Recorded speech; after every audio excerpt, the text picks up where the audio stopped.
Now, we get to the main event last night, and coming into this Friday night, if you missed it, we got new World Tag Team Champions. Mm-hmm. So the Bloodline taking those belts home on Friday, knocking off DIY. So a quick reign for DIY, but the World Tag Team titles fall in the hands of the Bloodline, and we get Cody Rhodes and Solo Sikoa last night. And I liked the match. I didn't love it just because this is same formula. It had a reminiscent of a mini WrestleMania main event that Cody and Roman had Mm-hmm. until the end, of course, where the big man came out. But the all the interference. I mean, it was a bloodline match, of course, a bloodline rules match, so it was legal. But it just seemed very repetitive to me in terms of, I just saw that match at WrestleMania. But then Roman Reigns makes his return and just plows Solo Sikoa into the ground, and Cody ends up winning the match. So a big return for Roman as he is now back in this and looks like he's going to be a baby face. But thoughts on the match and then Roman's return, Stu? I'll give you the first shot. The match was fine. Like you said, it felt a little bit of a carbon copy from what we saw at Mania with Cody and Roman. I think the crowd, because it was Bloodline Rules match, the crowd was waiting for the interference. Yeah. And so that didn't help it much. We did finally see Tama Tonga Tongaloa come in, and then, everything with Kevin Owens and Randy Orton. Here comes Jacob Fatu.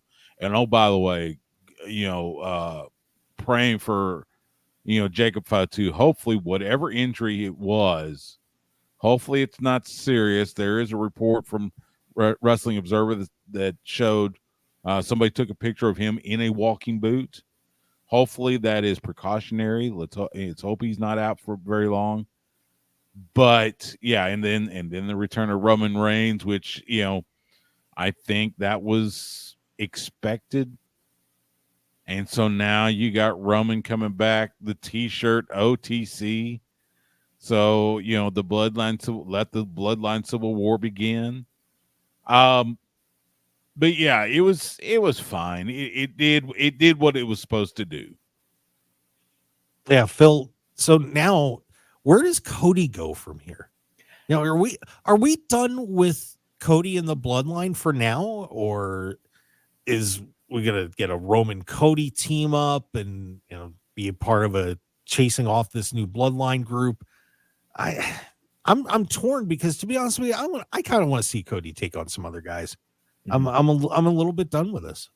I agree with you. I think I was sitting there going, either they can do it really quick. Roman comes out tomorrow night on Raw and just is like, I've always been the tribal chief, and everybody just comes back and like, all right, yes, you're the chief. And like then everything just reverts back to Roman. But I feel like there's also a couple of stories involved here, because aren't we waiting until WrestleMania to find out if it's going to be Roman versus Rock finally, or is it going to be Cody versus Rock finally, until we see The Rock another year after that? So it's sort of, are we building to those points, or are we building to something different? You're right, because Roman came back. I mean, people were anticipating it. There were a lot of signs, hinting towards literal signs in the arena, hinting towards we want Roman, manifesting Roman, those kinds of things. And he shows up, and huge pop reaction. Liked it. I thought, he was going to attack Solo and then attack Cody, and he left Cody alone and walked away. And so is it because he's saving Cody for himself? Is it he's seen the error of his ways and needs to restore the family honor? Like, where are they going to go with this? So right now he'll be on the side. And I agree with you. This gives Cody the opportunity to wrestle some other people, gets away from the Bloodline until they come back later. Like, I feel like it'll swerve back in that direction, but for the interim, go in another direction.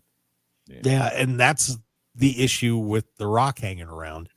Of course, they had that big promo after WrestleMania that their paths were going to cross again. And, our story's just getting started. So Dwayne is still looming very large over this. But I have a feeling he's going to be in charge of this second Bloodline. And I would go Rock Roman if it were me. That's the direction I would take this. But who knows? But I'm. It was interesting. Roman, one thing about Roman when I watched him walk out and just be in the arena, what poise that guy's got. You just look at him and you just feel like this is one of the best people in the world doing this right now. You don't feel like there's a flaw there.